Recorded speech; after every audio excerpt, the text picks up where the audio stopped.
What's up, guys? And welcome to another episode of ItsASheThIngTV by me, Dominique. Yeah. About last week, about a week ago, yeah. Okay, look, guys, this is how it is, basically, okay? If I don't post a video, don't worry about me, okay? Just know that, you know, this time right now is going to be very busy for me because this is like my final semester. Okay, and yeah, it's my third year, and you know, I got a dissertation to write, 10,000 words. And yeah, okay, so if I don't post a video, don't you worry, because I will post one the following week, okay? But just know that I'm probably busy or I'm dying, okay? Okay, let's get into this. Welcome to the Real Housewives of Atlanta Season 7, Episode 12 review by me, Dominique. So I just finished watching this episode and I was bored to death, okay? It was boring as shit. It was boring, okay? We go from Puerto Rico and all that drama to this episode that was just clearly a filler episode. But you know what? Obviously, we can't have drama all the time, but you guys already know what I'm going to say. If it ain't fun, don't show us. Okay, let's get into this. So, the women are back in the A, okay? They are back in Atlanta, and you know, Cynthia doesn't even hold back the Nene talk, okay? So her sister Mallory is back again, okay? And, you know, she asked Cynthia how Puerto Rico was, and Cynthia can't even wait to start talking about Nene. Okay, this is her and Cynthia hard, guys. Okay, Cynthia's feeling this. Okay, she's mad, she's sad, and she's lonely. Okay, so, what does she say? She says that, okay, so Nene has new best friends now, okay? Portia and Phaedra. You know, every time Nene goes somewhere, it's like, Portia, come here. Portia, do this.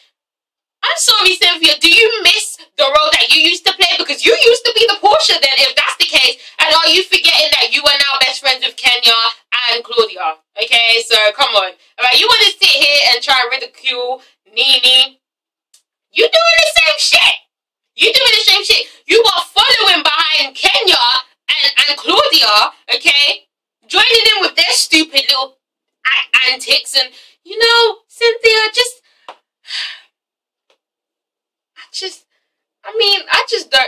Cynthia's just, she really does fit in with Kenya, because they're both very immature in a sense, okay?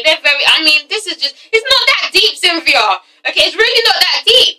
Okay, so she's mad, she's pressed, and you know, meanwhile, Nene's talking to Greg, and she's telling her side of the story, being quite diplomatic, okay, and then Cynthia goes back to the fact that Nene supposedly got read by Claudia, and she seemed so happy at that. She seemed like, you know, she's been waiting for this all her life. She was like, and Claudia read Nene for filth. She just read her, you know, she did everything that I've been wanting to do, but I couldn't do it, Mal.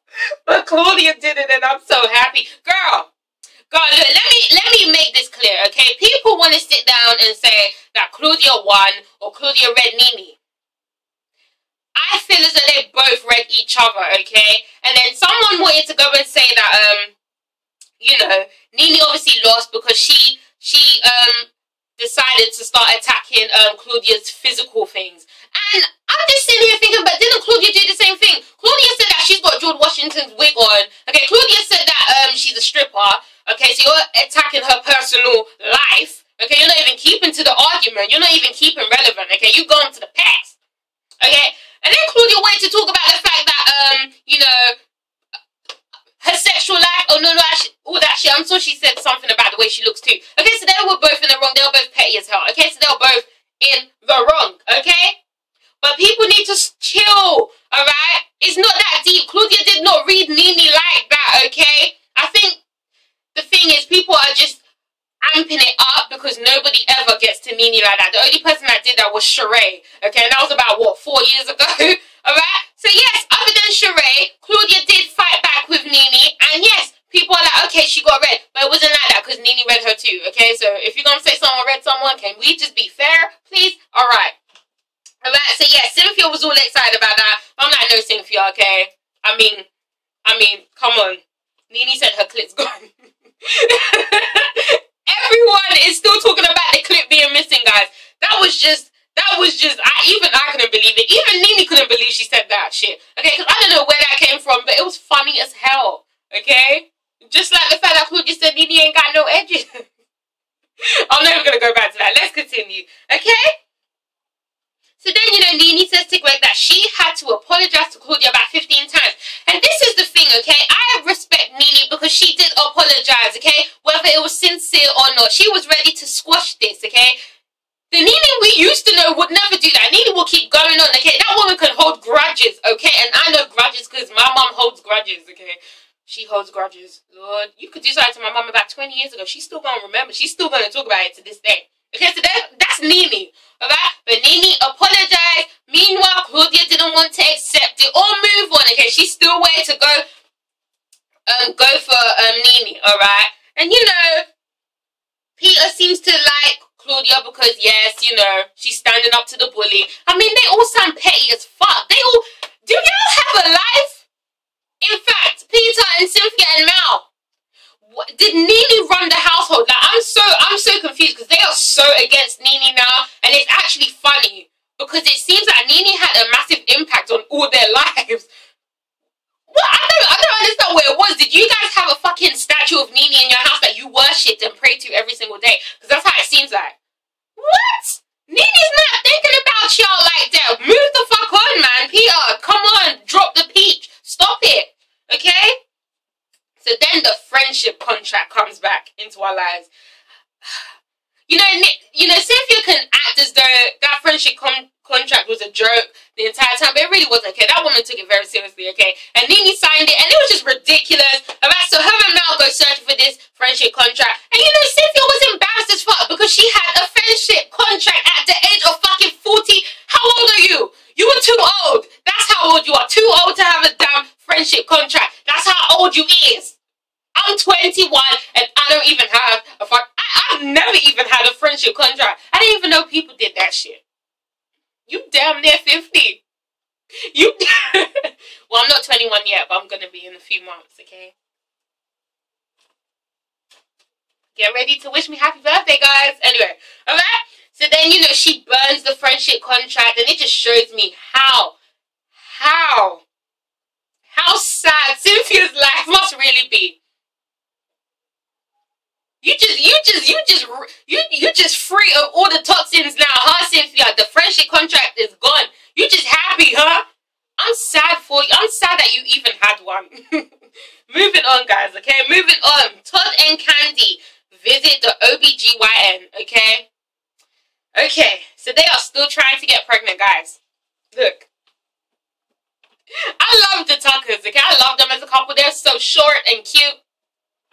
However, I mean, you know, it's never too late, but it kind of is too late, but it's never too late. I mean, look, okay? I swear Todd is 40 now, and, you know, what's her name? Candy's 38, okay? They're still trying for a baby, and, you know, the longer you leave it, the harder it gets. And I know old celebrities have kids all the time, but that's not really the way you want it to be, huh? And it's not Candy's fault, okay? Todd came into her life at a later time. We understand that. But look, if on the show you're not able to get pregnant, then, you know, like, I mean, because now she's still not pregnant. I'm sure she's 39 now. They're still not pregnant. I really wish they get pregnant. I want them to have a baby, but, I mean, okay. Alright, but yes. So then what happens? All I have to say is the doctor was a little, I mean, she was a little, I thought she was going to go in the room with Todd and masturbate him herself. She was like, you going to need a Mandingo cup. She was like, oh, you going to need a Mandingo cup, huh? And he was like, no, you know, just give me the medium one. And she was like, really? I was like, damn, doctor, get off him. Like, what? You gonna go in the room with him? Too shit. And then she was like, you know, what type of guy are you? Do you need music or, like, some sensual lighting? I'm like, damn, is it that personal shit? Okay? So then what happens? It just became a little awkward. It was funny, though. Okay? So then, yes, you know, he does his business. And I was just surprised at the fact that he doesn't wear boxers. I thought every guy wears boxers. Guys watching this, are you a boxers or brief man? I wants to know. I thought he was a boxers guy, but apparently not. Anyway, moving on. Cynthia is setting up for a road trip for Peter's new business venture. I mean, do these businesses ever stop? Sports One. Sports One is just like Bar One, but they show sports. I don't know. I don't know what the fucking difference is. Bar One and sport. What's the difference? They're both bars that serve food for men and women. Okay. Alright, whatever. Moving on. This episode was boring as shit. Moving on. Phaedra. Okay. So, I just want to touch up on Derek J. Okay. So, the claim against him is affecting his clientele. Okay. Now, look. He's saying that this claim is affecting his clientele. But don't you think it's going to affect his customer base even more now that they are showing it on Real Housewives of Atlanta? They've shown this now to the whole nation. Who the fuck's gonna go to Derek J's salon now and book a hair appointment since he's getting claims that he's a hair burglar? I mean, they're not helping the situation. That's all I had to say. But yes, alright. So then Apollo has a scene with the boys, okay? You know, Phaedra talks about how, you know, she's finding it hard to come to terms with the fact that Apollo's leaving and she doesn't know what to tell the boys, okay? So then we get a scene with Apollo and the boys. And, you know, he tries to explain the situation to Aiden. And you know what? This scene was a little, I mean, it wasn't that sad to me, but it was sad, you know. Just the whole situation is sad to me, okay? You know, I feel as though it didn't really need to be shown, but because it's a private moment, but hey, anything for ratings. But it was sad. I didn't feel any sympathy for Apollo, and I don't care how that makes me sound, okay? I don't give a fuck, okay? Why is he still not in jail, guys? It's been 12 episodes. I'm just saying, okay? But I felt no sympathy towards him because he did this. He did this to himself, okay? He did this to these little innocent boys, okay? You weren't thinking about your kids and your wife when you were fucking stealing people's money. You weren't thinking about that, were you? Okay, but now you want us to feel sorry for you. Oh, I'm sorry, Aiden and Dylan. No, you weren't sorry then. Okay, no, Daddy, no. But I just felt bad, you know, because Aiden, you know, was asking, well, he wasn't asking questions, you know, Apollo was asking him questions. And Aiden is so smart, okay? He is so smart. He is so cute, you know, and it's just so sad to see their innocence just, you know, Apollo's like, so, you know, what do you think happens when, you know, adults do stuff bad? And Aiden was like, you know, they go away on timeout forever. And I was like, baby, your dumbass daddy gonna go to jail, baby. Your dumbass daddy gonna go to jail, Aiden. That's it, basically. Alright? It was sad, guys. It was sad. I'm not laughing because it was funny. I'm laughing because I can't believe how ridiculous Apollo has been. Okay? Alright? It was just sad. You know, and, you know, both of them saying I love you to each other. It got me a little bit. Okay? It was alright. So then what happens? You know, Phaedra still feels bad and she wants male figures around in, you know, the kid's life. And I don't know what male figures you're going to get, but I understand. But you know what? I just hope this situation gets fixed. I don't know what to say. I mean, he's going away for 8 years, guys. I mean, that's a long time. I don't know. But, you know, I just hope the little boys grow up to be successful and okay. You know, understand the fact that their daddy is a bum. Okay, alright, moving on to Kandi. So, Kandi tells the girls that she is trying to get healthy for the new baby that could be possibly coming. Okay, Riley is over it. You know, she says, Mom, you're too old. Riley's attitude, guys. Riley's attitude. I mean, if I was Kayla, I'd be over her too. I mean, Kayla's sitting there like,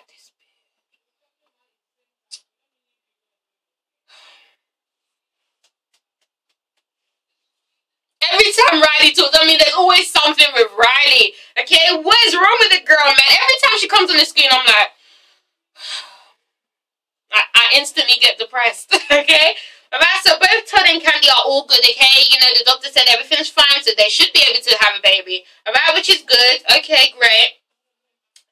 And then, you know, Riley and Kayla's relationship just doesn't seem to be clicking. Okay, they clearly seem to not be feeling each other. And I don't mean like they don't like each other, but it's just, you know, they haven't found that sisterly bond, okay? And it's very hard to do that, alright? You you've just forced the two together, okay? So it's very hard. But, you know, Riley hasn't got the best attitude, okay? So I wouldn't want to get close to her either. Because she's Mama Joyce Jr., okay? Even Kayla said that. She's too standoffish, okay? She is too standoffish, alright? She's too standoffish. And then what? Then what happened?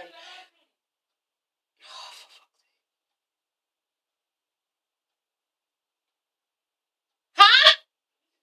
Can you not do this when I'm doing my video? Why is it every time? Mom, please. Every fucking time. Okay, come on, girl. Every time. Okay. Okay. And then okay. Damn it. Sorry, guys, for this review. I'm chatting shit. I mean, this review's more entertaining than the damn episode, so be happy, okay? So then, I just couldn't help but pause at the fact that Riley said she's 11 years old. What? 11? 11? She must mean 11-teen. How old is she? 11, so she hasn't even, so she's not even a teenager yet. She's not even 13. She's 11. She's 11. What? I think they lied. No, she's not 11. She can't be 11. She has to be 13. 11. Guys, she done started puberty and everything. She looked older than me. I did not look like that when I was 11. I didn't even have tits. Okay, I did not even have breasts. 11. Guys, come on now. What's the water like over there in America? Because look, I watch Maury. Okay, you know when them badass children come on screen like, Mama, fuck you, I don't love you. Ooh, I'm a hoe and I sleep with guys. You know them kids, okay? Most of them kids say that they're about 11 and 12 and they look about 25. Okay, so Americans, please tell me, is there something going on with y'all water? What? She's 11. I could not believe it. Okay, she's a grown-ass 11-year-old and shit. What? Moving on, okay? So then, you know, the road trip continues and, you know, Team Pretty, call Phaedra. Phaedra says she can't come. Okay, figures, you know, she has a dentist appointment and she has Bible studies. Okay, she's too busy lifting the Lord. Okay, now, whether or not Phaedra was lying was not the point. Okay, she's not going to come because obviously none of her peoples are coming. Understood, okay? I would have lied too, okay? Alright, but the fact that Kenya hung up on the call, that was just downright disrespectful. And I would expect nothing more from Kenya, okay? I would expect nothing more from her because she is disrespectful, okay? She is disrespectful. She's immature. She's stupid. She thinks the thing she does is funny, but they're really not. They're not. Okay, all right. And it was just stupid. Kenya needs Jesus. She's the one that needs to go Bible studies. Okay, moving on, guys. This episode was just lame. So then what happens? The ladies finally, you know, arrive in Charlotte, but they're running late for Peter's event because they're busy stupid. Okay, twirling to Kenya's shit song. Okay, that song's terrible. Moving on. Okay, what happens? Hammerhead Shark returns. Cordell Hammerhead Shark Stewart returns. How ironic is it? Okay, because he gave Portia shit for being on the show in the first place, and now he back on there with his teeth and all, and that forehead. Wow, Cordell. Okay, good to not see you. All right. So then the ladies finally arrive. And, you know, Claudia runs into Cordell, okay, because they are old acquaintances, okay? They once knew each other. They were just flirting the entire time, okay? Cordell says he's single, he's been dating, and Kenya can't help but get messy, okay? Because this is music to her ears. Ooh, I already don't like Portia, so why don't I just entertain the idea of, you know, Claudia and Cordell potentially dating? Why don't you find a man, Kenya? Why don't you do that? What happened to Mr. Africa?